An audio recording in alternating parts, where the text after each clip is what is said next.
Buenas noches con todos. Me complace saludarlos nuevamente y darle la bienvenida a esta segunda ponencia del programa Conferencias rumbo al Congreso, edición del mes de mayo.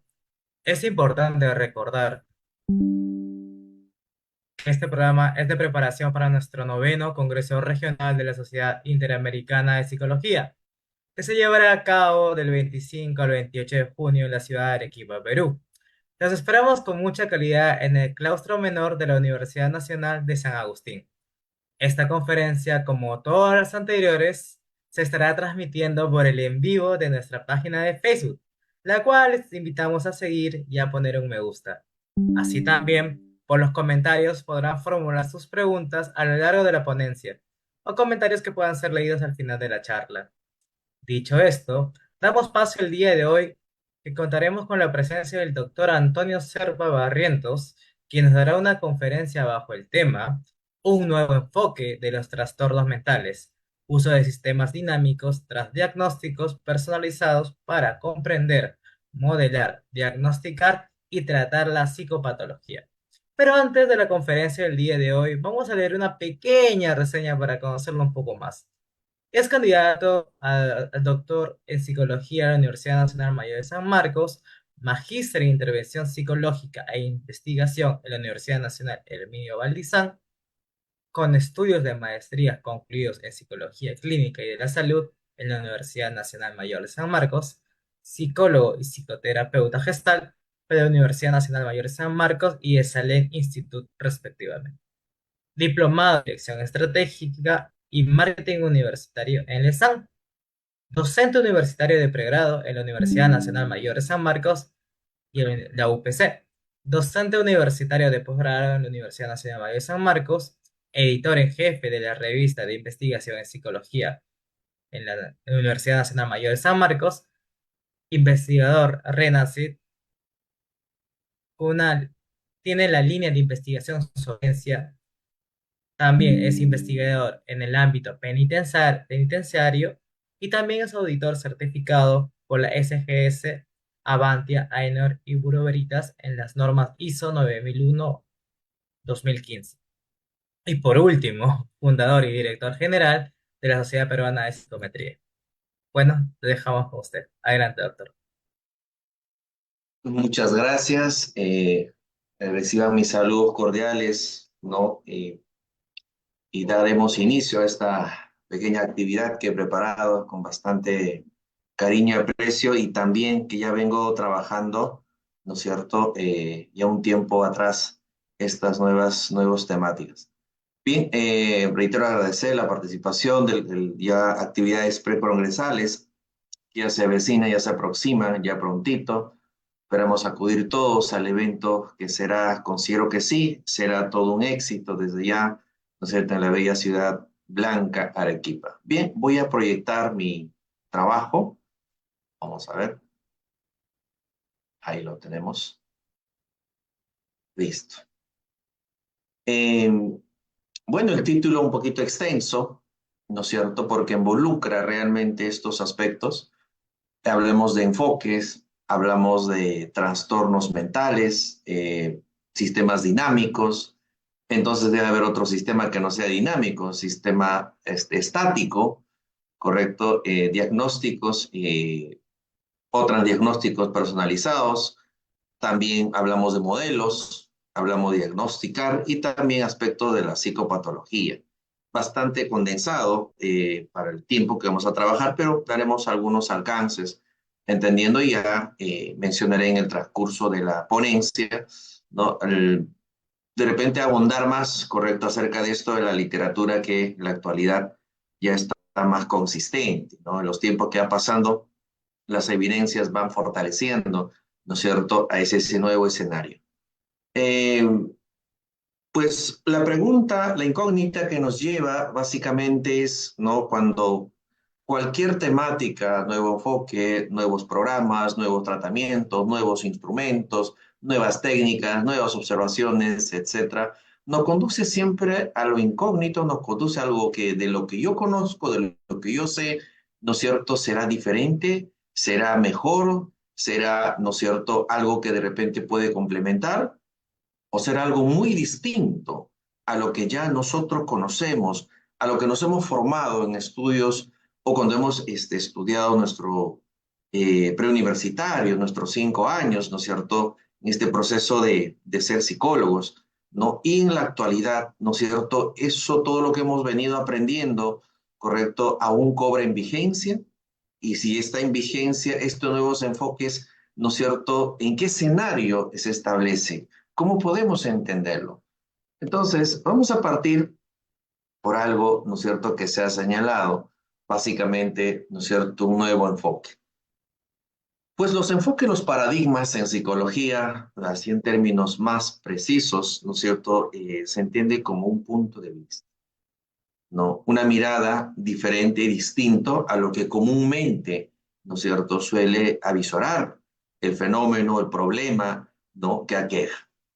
Voy a poner acá, voy a ejemplizar con algo que podemos entender, ¿no es cierto?, para dónde vamos apuntando y cómo establecemos, ¿no es cierto?, esta ponencia para que de alguna manera tenga llevadero, que sea llevadero, ¿no es cierto?, y se pueda también ser entendido, en vista de que los tiempos no tenemos pues un ciclo para desarrollarlo, simplemente tenemos de 40 a 45 minutos, ¿correcto? Y luego, ¿no?, las inquietudes, ¿no?, que hay.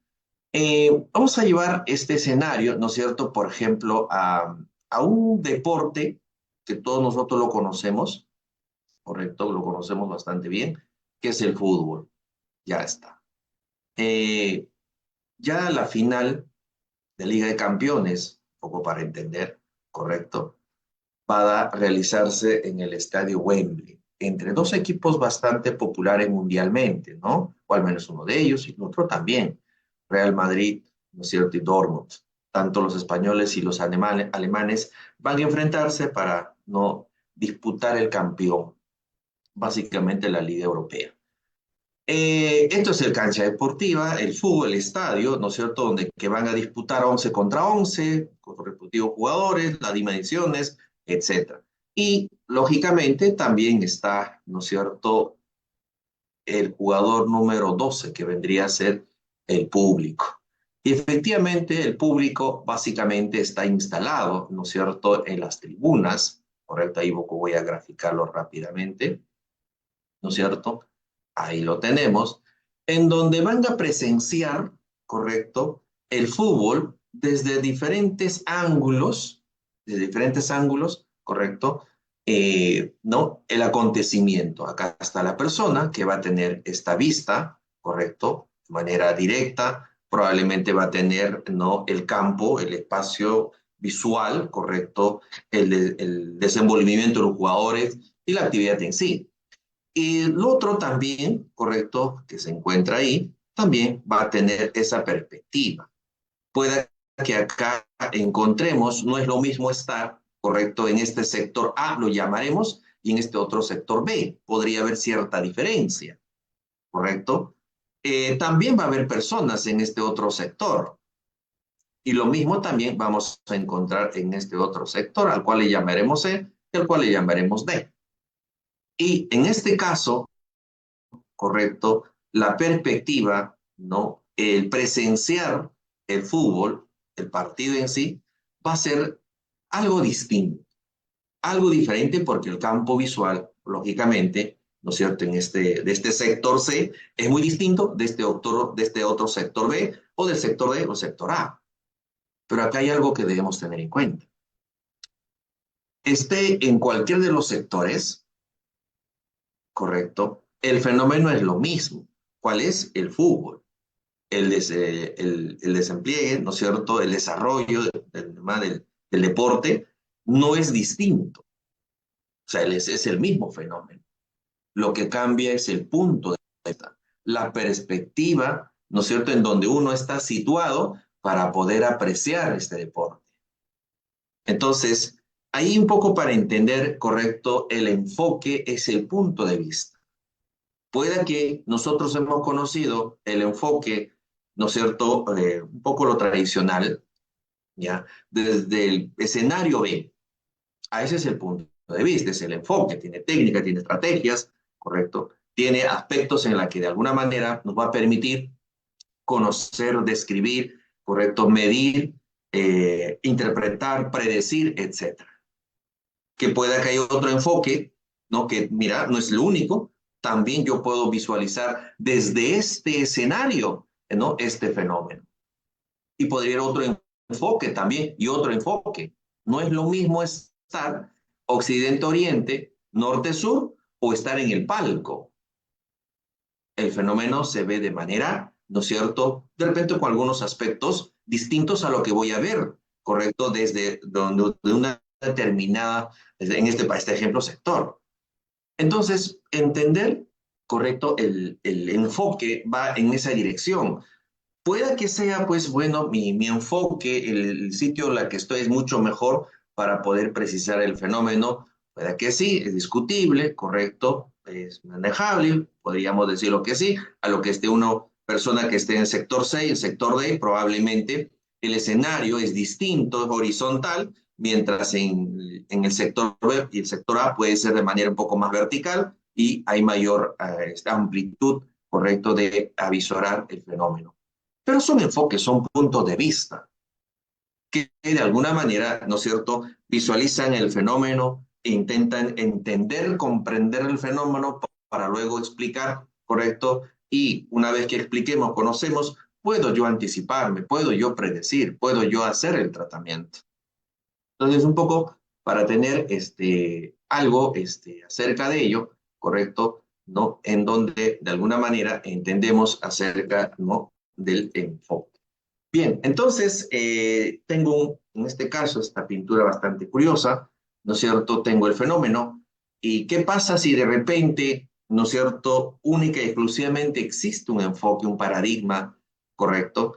Entonces puede que mi representación no sea de todo certero, puede que sí tenga ciertas variabilidades.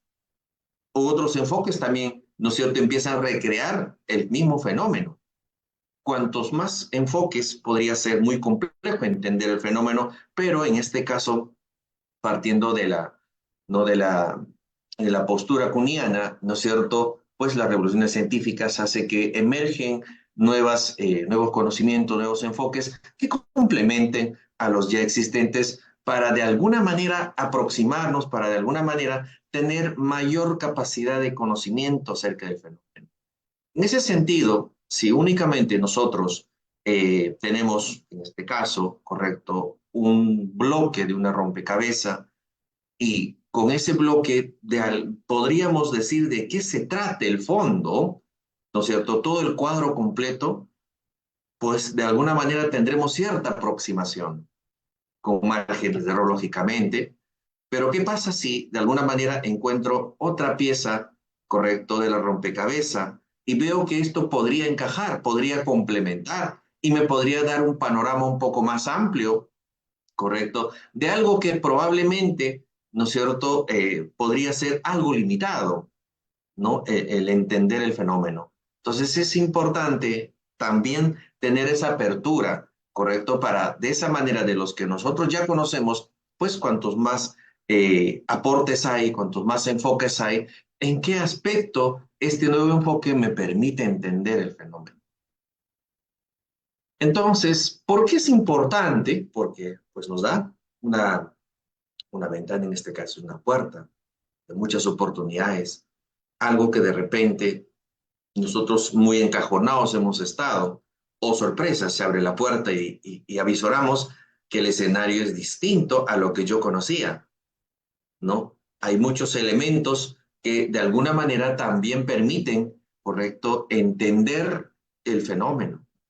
En consecuencia, ¿no es cierto?, la psicopatología de hoy, vamos a ver, rápidamente, no vamos a extendernos a definir, a ampliar, pero sí algunos puntos daremos, ¿correcto?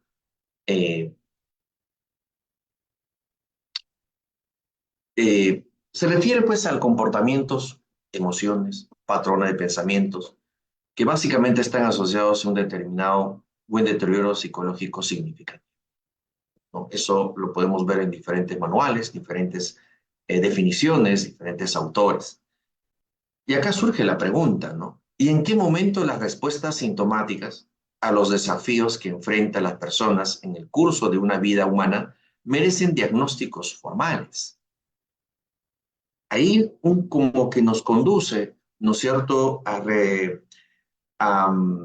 reflexionar, y sobre esa reflexión ponemos un ejemplo. Por ejemplo, tenemos acá el duelo, ¿correcto? Produce disforia y afecta al funcionamiento. Mientras tenga su episodio que tiene una duración, pero no es lo mismo que la depresión. Tengo dos, ¿no es cierto?, dos fenómenos, el duelo y la depresión. Uno es necesario considerarlo una enfermedad, o sea, la depresión sí lo es, pero uno de ellos probablemente no es una enfermedad. Y acá empezamos a cuestionarnos, entonces, ¿qué es una enfermedad? Muchos expertos dentro y fuera de la psiquiatría, correcto, consideran que los sistemas de diagnóstico como el DSM-5, CIE-10, correcto, ¿no? Presentan serios problemas. Hay bastante evidencia de ello, correcto. Por ejemplo, cuando dividimos la psicopatología en categorías. Entonces, ya encontramos escenarios donde que de alguna manera tenemos que poner ciertos códigos, ciertas etiquetas, o categorizamos.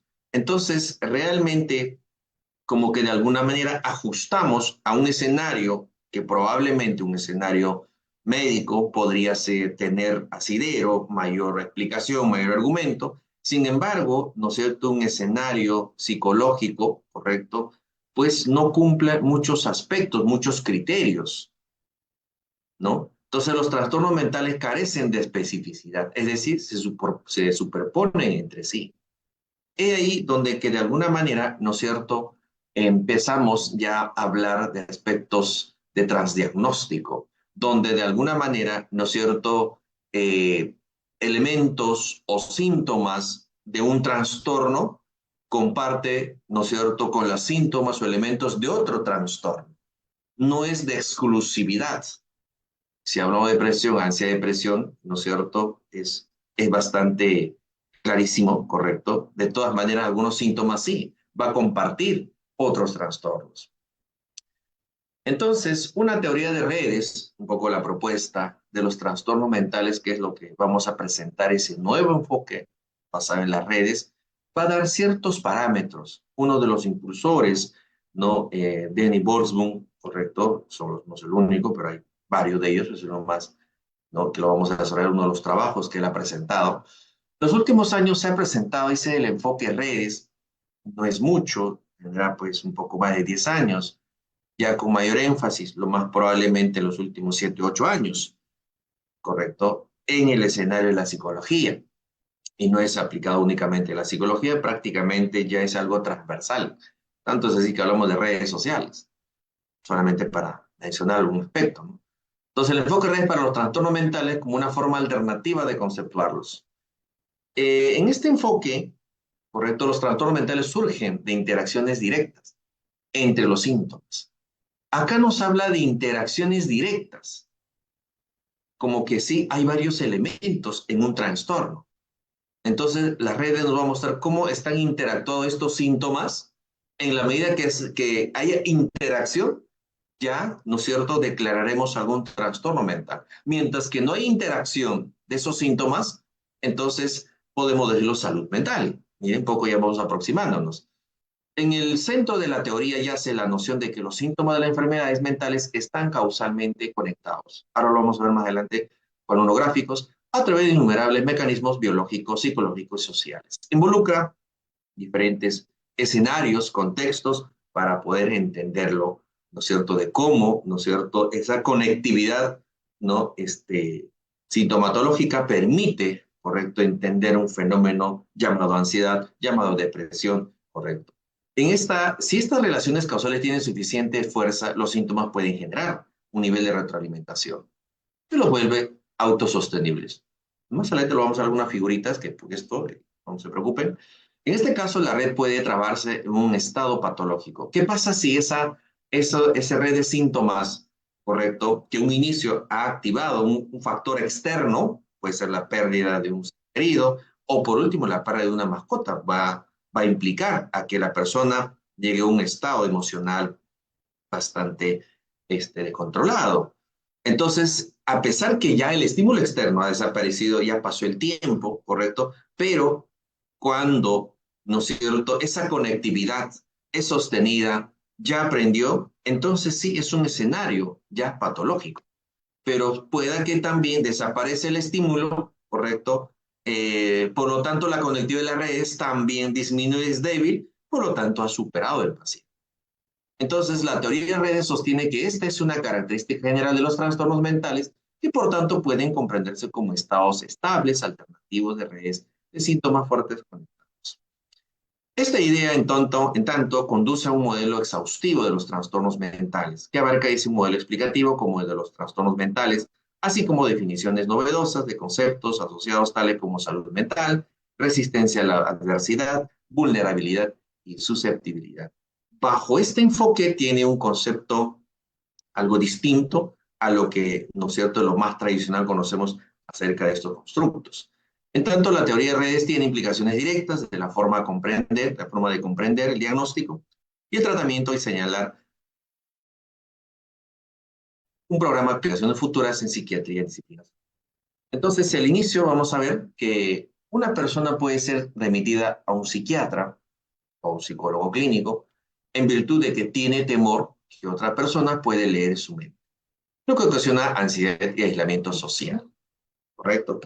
Como también puede ser una conducta de bebida, en este caso alcohólica, comienza a interferir en su trabajo y no puede suspenderla o reducirla. Por lo tanto, será derivado a un profesional. Haber desarrollado un temor o situaciones sociales que han comenzado a interferir en su vida social, lo que conduce a sentimientos de soledad y tristeza, que va a interrumpir en su cotidianidad, que también será derivado de un profesional. Por lo tanto, una tarea importante de la psiquiatría, ¿no?, y disciplinas afines, en este caso como la psicología clínica, es descubrir de dónde provienen estos problemas. ¿Cuál es la etiología? ¿Cuál es la patogénesis? ¿Correcto? De estos males, de estos aspectos que de alguna manera interrumpen, ¿no es cierto?, su actividad, su cotidianidad, y les dificulta, de alguna manera, ¿no es cierto?, realizar sus actividades. Entonces, es descubrir de dónde provienen estos problemas y cómo se pueden resolver.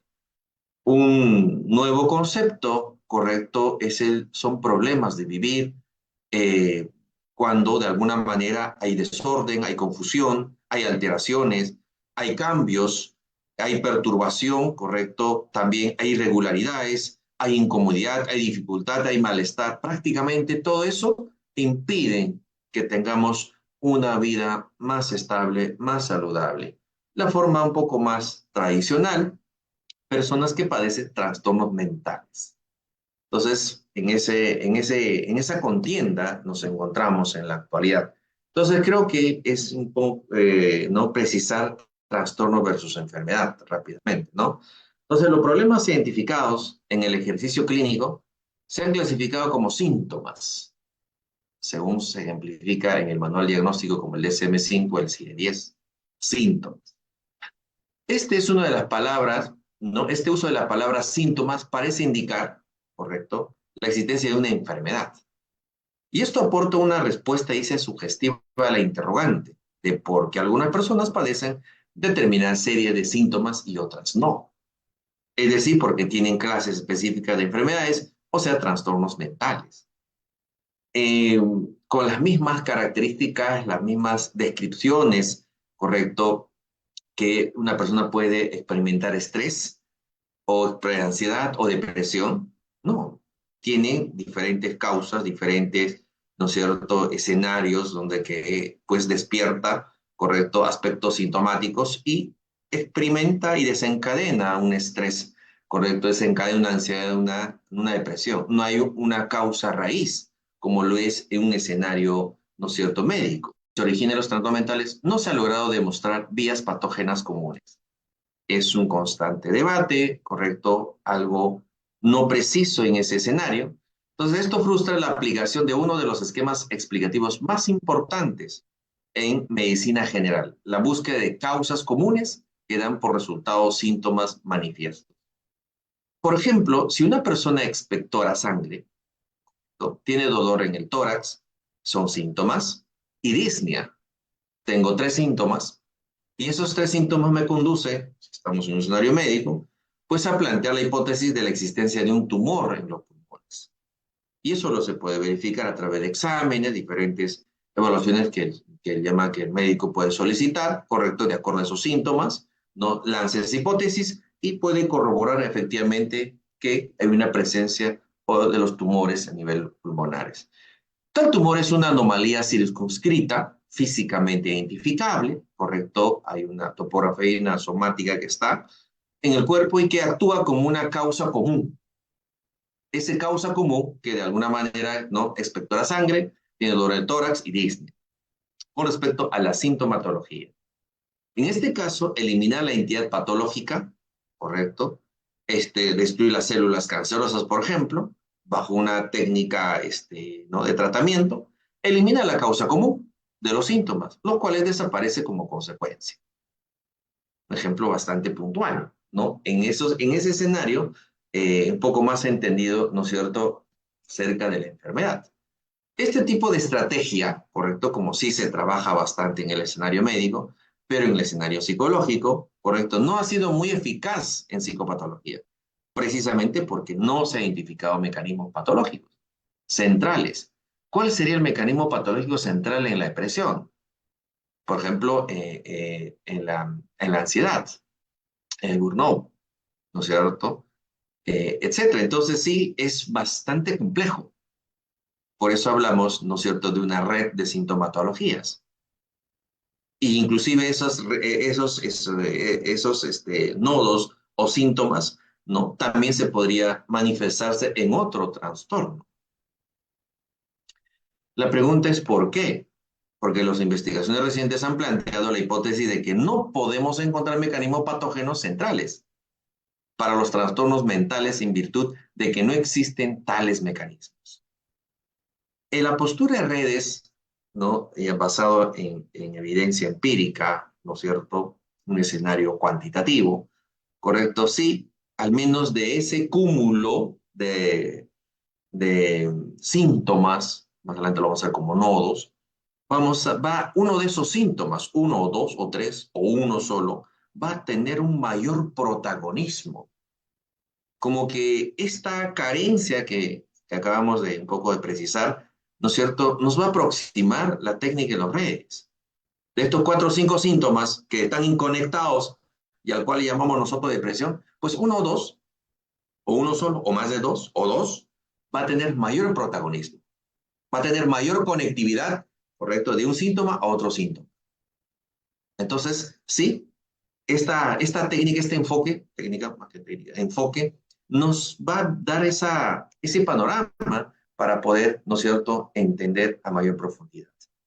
Entonces, el concepto en concreto, en vez de ser efecto de una causa común, sea un resultado que evite tener contacto con otras personas. Ya es un escenario de aislamiento social, porque hay esa sospecha de que efectivamente, correcto, las personas pueden leer la mente y esta persona es más suspicaz, extrema, por lo tanto, pues se aleja. En consecuencia, no debido a que la persona ya no está expuesta a las acciones correctivas del entorno social, ¿no?, o persecutorias del entorno social, puede servir para sostener y exacerbar los delirios relevantes. Entonces, acá vemos causa unos de otros. No hay una causa raíz única. Prácticamente, ¿no es cierto?, los síntomas pueden formar circuitos de retroalimentación. Están conectados. Y nuevamente, ese escenario de aislamiento, ¿correcto?, por el aspecto de que definitivamente, pues, no quiero que la gente lea mi mente, porque yo sospecho que sí lo hace. ¿No?, conducen a una espiral descendente del individuo hacia el estado de activación prolongada, donde ya empezamos un escenario de la cronicidad y ya echa a poner los raíces a mayor profundidad los trastornos mentales. Dado que las interacciones entre los síntomas pueden comprenderse como una red, en la cual los síntomas son nodos, y ahí lo tenemos, ¿correcto? Vamos a graficar esto de acá, un poco para tener mayor entendimiento. Acá tengo algo ya preparado, ahí está, ¿correcto? Y, por ejemplo, ahí tengo un modelo teórico de relaciones entre síntomas propuesto para un paciente con un primer episodio psicótico. Y ahí tenemos, ¿no es cierto?, los síntomas, al cual nodos, que lo vamos a conocer, ¿correcto? Y el insomnio, por ejemplo, podría estar conectado con el malestar y el malestar también con el insomnio. Y asimismo el malestar con el rendimiento también con el malestar. Acuérdense que hay una conectividad de síntoma a síntoma. El insomnio también va a tener, ¿no es cierto?, va a implicar probablemente en la suspicacia, y la suspicacia también va, ¿no es cierto?, estar conectado con el malestar, ¿correcto? Y el malestar va a estar conectado con la suspicacia. Asimismo, la suspicacia también va a generar ideas delirantes, ¿correcto? Y no solo eso, sino también el malestar genera ideas delirantes. Asimismo, el rendimiento también, bajo rendimiento, va a generar esos efectos, y estos delirantes también va a alterar el rendimiento. Y delirantes podría estar, ¿no es cierto?, asociado con las alucinaciones con delirantes, con la discapacidad y la capacidad con las alucinaciones. Y podría generar más conectividad. En este escenario, ¿no es cierto?, está latente, ¿correcto? Todos podemos experimentar insomnio, podemos experimentar suspicacia, podemos experimentar malestar, rendimiento, hasta ideas delirantes. Toda persona, ¿no?, está sujeto a experimentar cualquiera de estos síntomas, hasta alucinaciones, discapacidad, etcétera. Pero sí va a haber un factor externo que va a activar a uno de estos síntomas. Vamos a decir, por ejemplo, la pareja, ¿correcto?, activa, ¿no es cierto?, a malestar. ¿Qué va a pasar si activa el malestar? Empieza a conectarse, ¿correcto? Empieza a conectarse, ¿no? Cuando hay esta dinamicidad, por eso hablamos de sistemas dinámicos, ¿no? Por eso en un inicio hablaba de sistemas estáticos, que es lo más tradicional que venimos trabajando con una técnica ya, si queremos precisar de la técnica estadística, correcto, los modelos de ecuaciones estructurales son sistemas estáticos, mientras las redes, ya un poco entramos a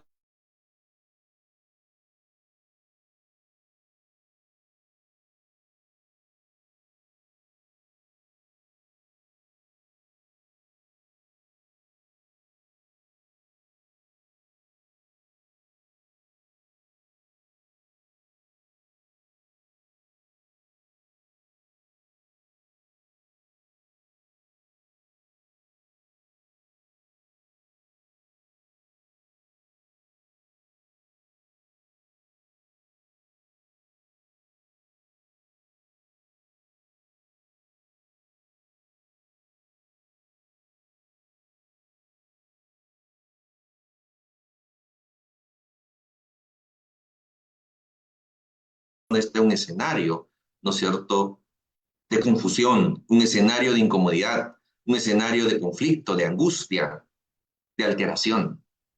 Entonces, nuestro trabajo como psicólogos es cómo detener esta conectividad, porque tranquilamente, bueno, fuera, con un clic detengo, y simplemente todos estos síntomas, ¿correcto?, están de manera latente, que pueda de alguna manera cualquier circunstancia adversa a la que me encuentre, pues va a activar de todas maneras. En otras personas, no, ya por otros factores, correcto, hará más resistencia, pero en otros probablemente, ¿no es cierto?, con el alto nivel de vulnerabilidad que uno puede no estar en ese escenario, pues permitirá que efectivamente ese factor externo, ya sea pues aspectos económicos, familiares, de pareja, laboral, etcétera, ¿no es cierto?, va a alterar la tranquilidad. Un poco para entender, ¿no es cierto?, cuando hablamos de conectividad de síntomas, correcto, es tener esta idea, ya, igual voy a retomar, la investigación metodológica dentro de este enfoque, ¿no es cierto?, se ha enfocado en desarrollar técnicas estadísticas concebidas para identificar estructura de redes entre los síntomas psicopatológicos a partir de datos empíricos. Ya hay una evidencia detrás de eso, bastante trabajo. Entonces, tenemos acá el postulado central del enfoque redes, básicamente, ¿no es cierto?, va a verificar las conexiones causales directas entre síntomas que pueden estar fundamentadas en procesos biológicos, procesos psíquicos, ¿correcto? Acoplamiento homeostático y en normas sociales, que un poquito más adelante lo vamos a ver a mayor detalle estos aspectos. Entonces, estas técnicas prácticamente, o esta técnica de redes, viene siendo investigado ampliamente en la depresión, tanto por ansiedad, postraumático, de lo complejo, autismos, ¿no es cierto?, trastornos psicóticos, toxicomanía, la estructura general de sintomatología psiquiátrica, no los manuales de diagnósticos propiamente dichos, también se viene trabajando bastante en ese escenario, calidad de la vida relacionada con la salud, etcétera, ¿no? Y obviamente los rasgos de personalidad. Van a encontrar bastante literatura, bastante evidencia empírica, correcto, que no es una nueva ola práctica en diferentes escenarios que se viene entendiendo y aplicando este nuevo enfoque para entender un poco más, ¿no es cierto?, los fenómenos o los constructos que día a día nosotros batallamos en los diferentes escenarios como psicólogos o los profesionales de salud, en especial de salud mental, ¿no? Entonces, los patrones de interacciones de síntomas a síntomas pueden modificarse en una estructura red. Acá rápidamente vamos a verificar, ¿no?, un trastorno X, ¿correcto? 4 síntomas.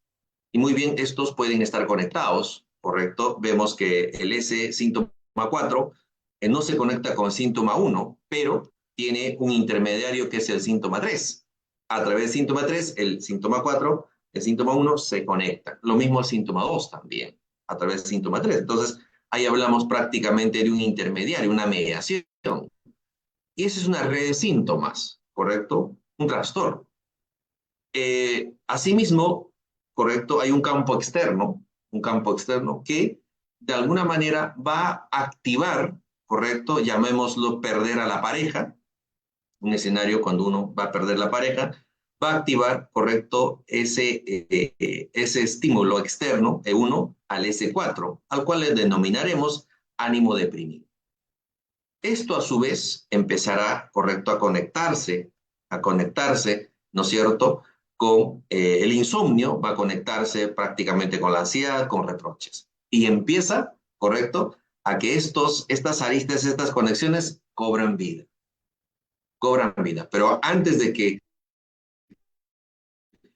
no se presentara o no se presentase este estímulo, pues estos están de manera latente.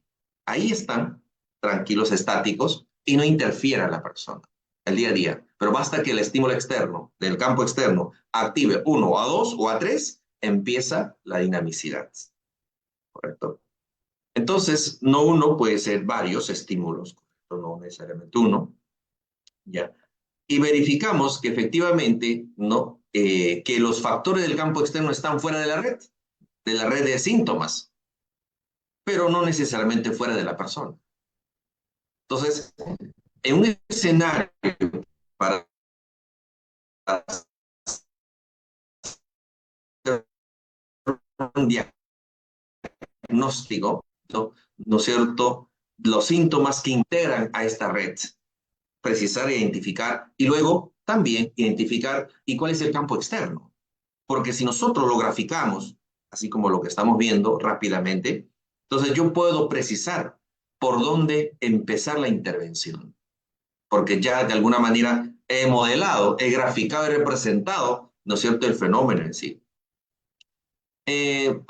Tenemos otro, ¿no?, insomnio, la fatiga, en este caso se va a presentar causar procesos biológicos básicos, y también el insomnio va a tener un impacto en el sentimiento de culpa, pero podríamos hipotetizar que a través de una pérdida de interés. Y entre estos dos síntomas, ¿correcto?, podremos hablar de procesos psíquicos. Un poco con mayor detalle tenemos acá la red de síntoma A, donde tenemos 4 síntomas, ¿correcto?, que representan, ¿no es cierto?, un trastorno, y los otros 3 acá síntomas presentan red de síntoma B. 2 trastornos, puede ser ansiedad puede ser depresión, ¿correcto? Eh, Luego verificamos que estos dos síntoma B, síntoma A, ¿correcto? Al parecer está conectándose. Y el trabajo acá es identificar cuál es la fibra que de alguna manera conecta a este red síntoma de a este otro red síntoma B. Dos trastornos, ¿no es cierto? Entonces, ahí vamos a encontrar un escenario bastante simpático, que es el síntoma puente. Ya en el modelo de ecuaciones estructurales, correcto, conocemos eso desde un aspecto ya, una técnica estadística, ¿no es cierto?, modelo de mediación, que hace que, ¿no es cierto?, la dinamicidad de este otro síntoma con este otro se conecte. Claro, bajo un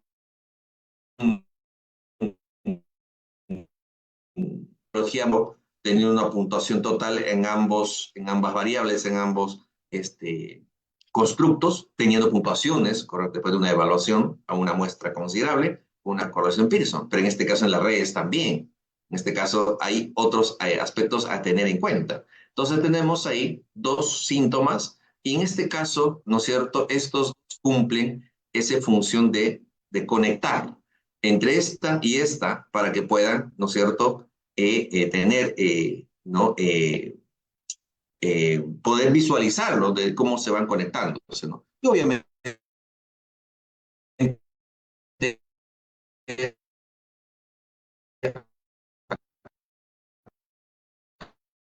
cada uno de los 5 y 6 que desempeñan un rol en los dos redes. Aunque la asociación de síntomas era más fuerte dentro de cada red, ¿no es cierto? Ahí vemos un poco más atenuadas las líneas, algunos discontinuados, acá de repente un poco más débil, las otras, pero hay una fibra que me conecta entre ellos dos. Entonces, teoría de redes básicamente va a tener en 4 y 1, que tendría que ser 5 principios, ¿correcto? El principio 1, que ve la complejidad. Este principio codifica el consenso de que los trastornos mentales son multifactoriales, ¿no? En composición etiológica y fondo causal. Es poco más compleja de lo que uno puede imaginarse, ¿correcto? Lo que parece ser, ¿no?, rotundamente plausible de acuerdo a las evidencias que se va reportando. Otro principio, básicamente, es la correspondencia de componente de síntoma. En la medida que los factores no codificados en síntomas diagnósticos comunes desempeñan un rol, por ejemplo, procesos psicológicos no incluidos en la sintomatología y los daños neurales, y entre otras, deben hacerlo bajo 3 condiciones, constituyendo el síntoma en cuestión. Por ejemplo, el síntoma de ansiedad cerebro, sí, definitivamente estudio de cerebro en vivo, correcto, podemos focalizar o localizar de un aspecto somático, ¿no? ¿Cuál es la mayor conectividad neuronal, ¿no? A nivel ya cerebral. Biológico es parte del síntoma débil, pero sí hay una fibra que me conecta. Entonces, este es un descubrimiento importante porque puede ser clave para controlar la estructura de redes de síntomas en su dinámica. Por ejemplo, acá tenemos, correcto, de manera estable, ¿no? Red latente en estado estable, donde la persona pues no tiene mayores dificultades, ¿no es cierto? No experimenta alguna problemática, alguna irregularidad, alguna dificultad, una molestia, algún conflicto, ¿correcto? Pero, ¿qué pasa si se activa un factor externo? Problemas en el trabajo, en la familia, con la pareja, con los hijos, ¿correcto? Momentos de pérdida, duelo, etcétera. Entonces, ¿qué va a hacer? La red se activa. Este factor externo va a activar el S2 al S1. Síntoma 1, síntoma 2. ¿Qué va a ocurrir? Prácticamente va a diseminarse el síntoma. Y ahí hablamos probablemente, ¿no es cierto?, de un escenario donde ya nosotros diagnosticamos. Pero puede mantenerse ese trastorno a pesar que el estímulo externo, ¿no es cierto?, ya haya desaparecido. Entonces, definitivamente, ya, ¿no es cierto?, nos encontramos, ¿no?, en un escenario donde que, a pesar que el estímulo ya no existe, ya no está presente, pero, ¿no es cierto?, la conectividad se ha atenuado. Ya es un escenario patológico. Eh, es un ejemplo de aspecto postraumático, correcto, ¿no? Donde ya el escenario no existe, pero el suceso que de alguna manera ha dado inicio, ha dado prácticamente o mantiene ese escenario.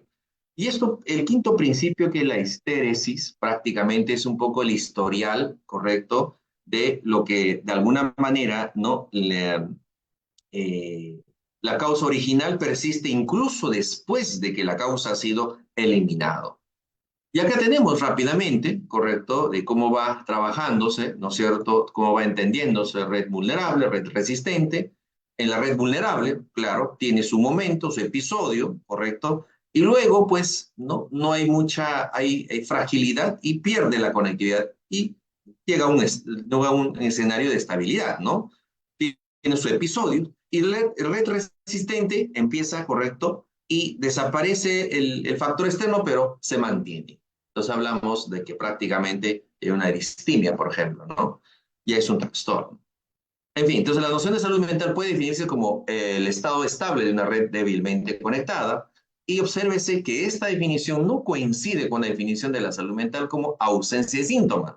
Más bien define la salud mental como un estado de equilibrio.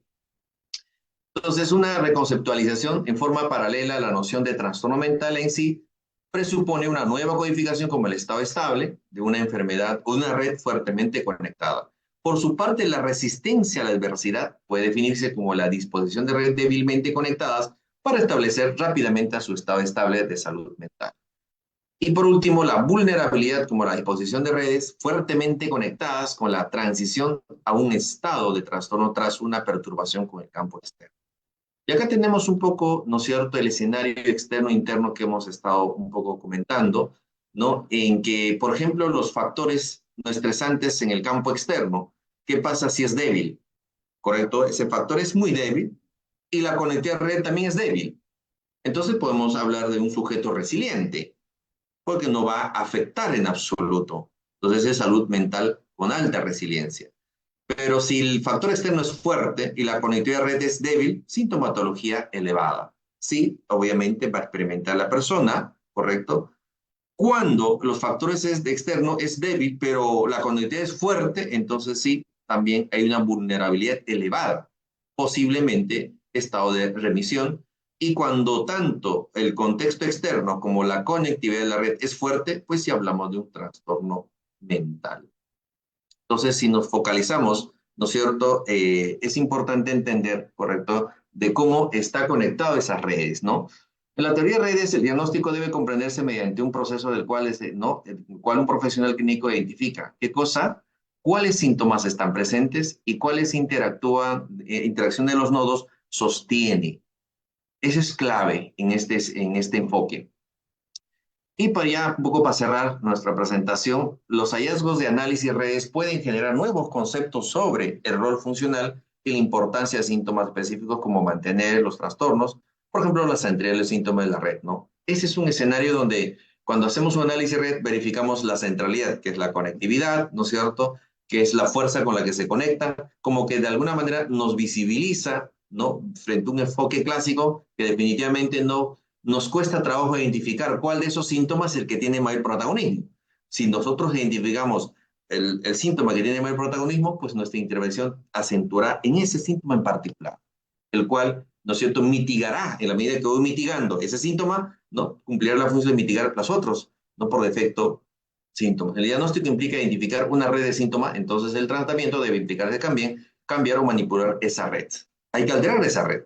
Ahí viene el tratamiento. Debido a las implicancias o la simplicidad de las redes, tales inmunologías pueden estar organizadas en solo tres categorías. Intervenciones en síntomas que directamente modifican el estado de uno o más síntomas. Focalicemos cuál es el síntoma que tiene mayor conectividad. Intervención en el campo externo, que elimina también verificar cuál es el factor externo. Cómo trabajamos con el paciente el factor externo. Probablemente desde nuestro escenario va a ser complicado, ¿no es cierto?, intervenir en la familia, en el trabajo, etcétera. Pero hay estrategias donde que se puede trabajar, ¿no es cierto?, en alianza, ¿no es cierto?, con el consultante, ¿no? Intervenciones en la red que cambian la estructura misma de la red, modifica las conexiones de síntoma a síntoma. De que se puede, sí, y también en las técnicas. Entonces, latente, ¿no es cierto?, versus redes. ¿no? Basado en los modelos de ecuaciones estructurales y las redes. Fíjense acá, ¿no es cierto? Tenemos depresión, donde sus dimensiones, y acá la conectividad es lo que llamamos, ¿no es cierto? Depresión.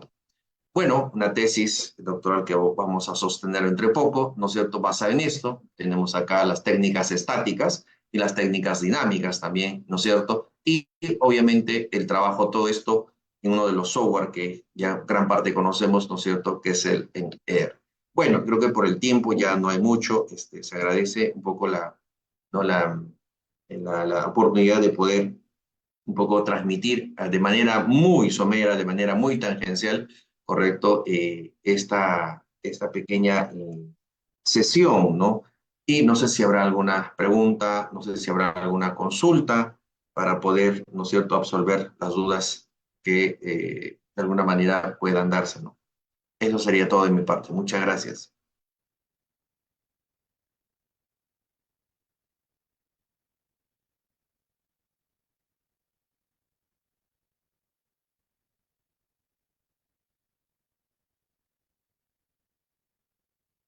Muchísimas gracias, doctor Antonio. En verdad, ha sido una conferencia muy interesante. Vamos a revisar en el chat si han dejado preguntas o algún tipo de comentario.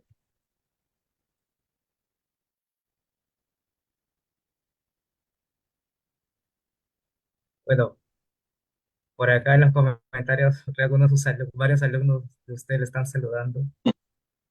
Y bueno, no han dejado una pregunta, pero como tal. Ah,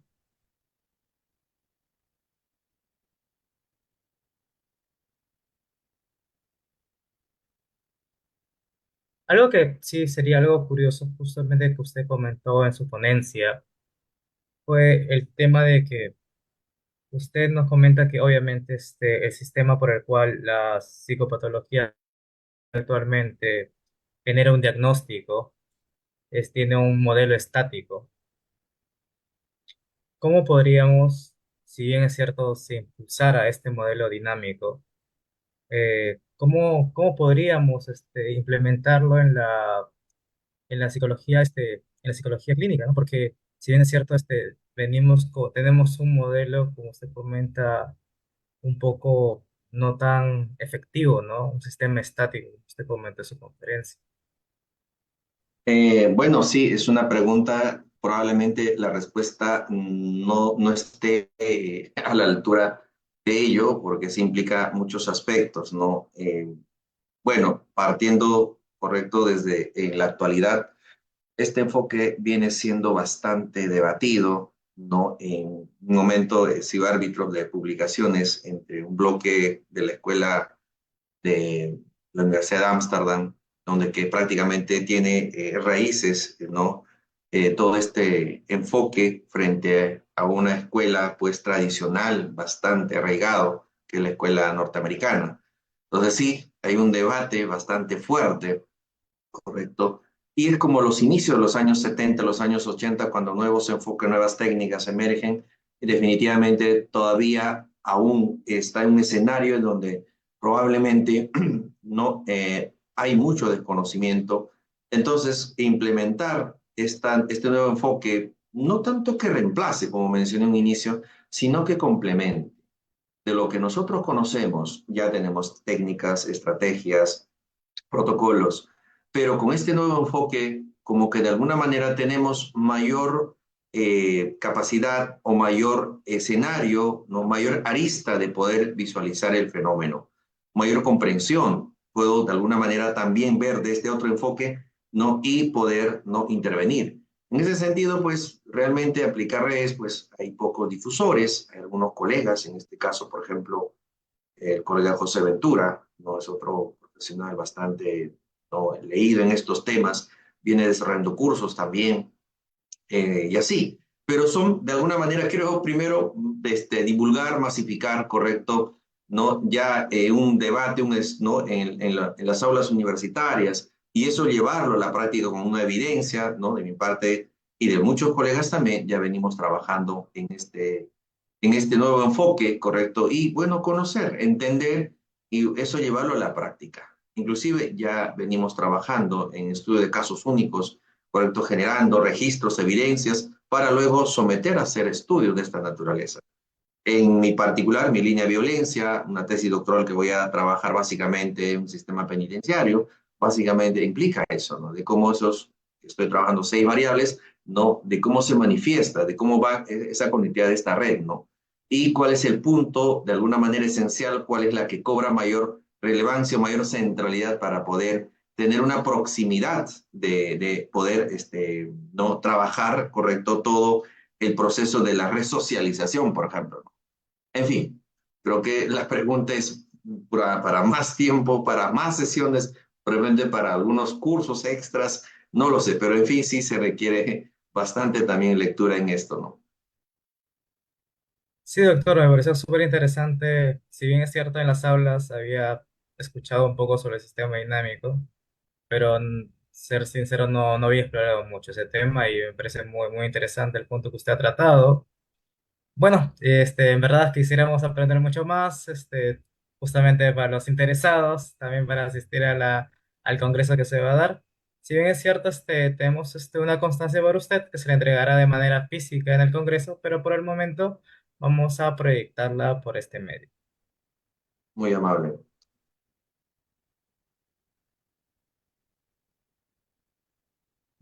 El certificado de participación del doctor Antonio Soy. Muy amable. Gracias. De nuevo, muchísimas gracias, doctor. Y bueno, y con esto hemos culminado la jornada del día de hoy y los invitamos a continuar de este programa de conferencias, que solamente nos quedan 2 conferencias más antes que fue el mes de junio para poder vernos presencialmente, todos aquellos que estamos participando acá. Estamos rumbo al Congreso, así como seguirnos en nuestras redes sociales y página web para enterarse de nuestras noticias y puedan tener más información y el proceso para adquirir sus entradas al 9º Congreso Regional de la Sociedad Interamericana de Psicología, que se realizará en la ciudad de Arequipa los días 25 al 28 de junio del 2024. Muchísimas gracias de verdad para todos ustedes, muy buenas noches y muchísimas gracias por la conferencia, doctor. Muchísimas Muy gracias. amable. Gracias. Saludos y bendiciones. Hasta una oportunidad.